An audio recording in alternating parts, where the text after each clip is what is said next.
బంగాళదుంపలు కొన్ని రోజులకే మొలకెత్తుతున్నాయా? అయితే ఈ ట్రిక్ ఫాలో అవ్వండి. ఇంట్లో వేరే ఏ కూరగాయలు లేకుంటే అందరికీ బెస్ట్ ఆప్షన్ బంగాళదుంపలు.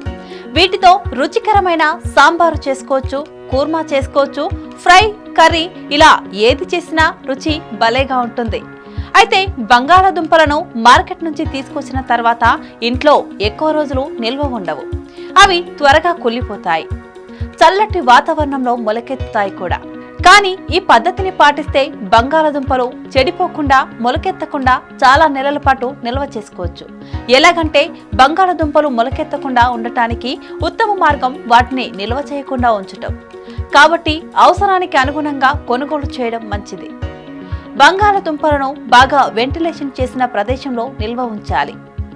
రిఫ్రిజిరేటర్లో నిల్వ చేయడం అంత తెలివైన పని కాదు. చల్లని వాతావరణం పిండి పదార్థాలను చక్కెరలుగా మారుస్తుంది. తద్వారా రుచి మారుతుంది. బంగాళదుంపలను సూర్యరశ్మికి వీలైనంత దూరంలో ఉంచడం చాలా మంచిది.